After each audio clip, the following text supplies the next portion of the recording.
एक बार बादशाह अकबर ने बेगम साहिबा के जन्मदिन के अवसर पर उन्हें एक बेशकीमती हार दिया।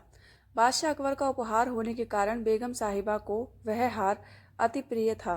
उन्होंने उसे बहुत संभालकर एक संदूक में रखा था।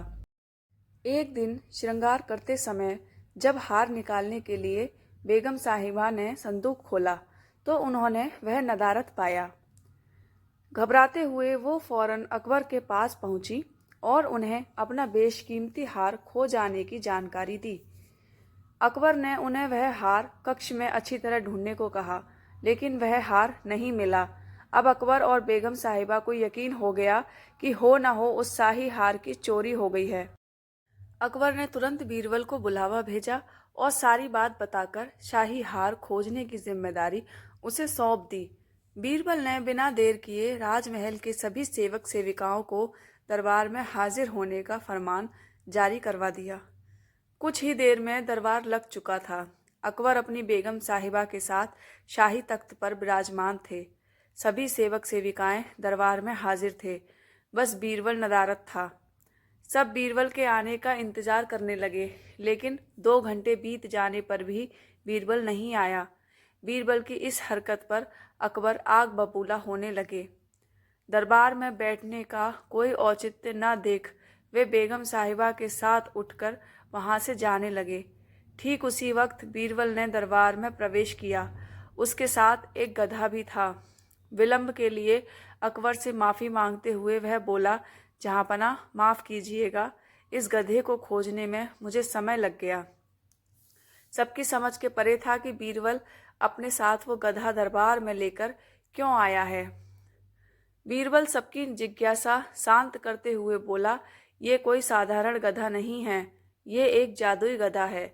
मैं ये गधा यहाँ इसलिए लाया हूँ ताकि ये शाही हार के चोर का नाम बता सके। बीरबल की बात अब भी किसी के पल्ले नहीं पड़ रही थी।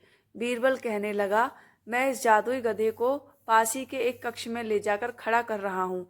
एक एक कर सभी सेवक सेविकाओं को उस कक्ष में जाना होगा और इस गधे की पूंछ पकड़कर जोर से चिल्लाना होगा कि उसने चोरी नहीं की है। ध्यान रहे, आप सबकी आवाज बाहर सुनाई पड़नी चाहिए। अंत में ये गधा बताएगा कि चोर कौन है। बीरबल गधे को दरबार से लगे एक कक्ष में छोड़ आया और कतार बनाकर सभी सेवक सेविका उस कक्ष में जाने लगे। सबके कक्ष में जाने के बाद बाहर जोर से आवाज आती, मैंने चोरी नहीं की है। जब सारे सेवक सेविकाओं ने ऐसा कर लिया तो बीरबल गधे को बाहर ले आया। अब सबकी निगाहें गधे पर थीं, लेकिन गधे को एक ओर खड़ा कर बीरबल एक विचित्र हरकत करने लगा। वह सभी सेवक सेविकाओं के पास जाकर उनसे हाथ आगे करने को कहता और उसे सूंघता। बादशाह अकबर और बेगम सहित सभी हैरान थे कि आखिर बीरबल ये क्या कर रहा है।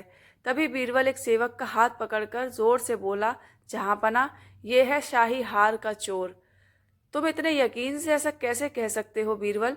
क्या इस जादुई गधे ने तुम्हें इस चोर का नाम बताया है? आश्चर्यचकित होकर अकबर ने बीरबल से पूछा। बीरबल बोला, नहीं हजूर, ये कोई जादुई गधा नहीं है, ये एक साधारण गधा है। मैंने बस इसकी पूंछ पर एक खास किस्म का इत्र लगा दिया था। जब सारे सेवक सेविकाओं ने इसकी पूंछ पकड़ी तो उनके हाथ में उस इत्र की खुशबू आ गई, लेकिन इस चोर ने डर के कारण गधे की पूंछ पकड़ी ही नहीं। वह कक्ष में जाकर बस जोर से चिल्लाकर बाहर आ गया। इसीलिए इसके हाथ में इस इत्र की खुशबू नहीं आ पाई।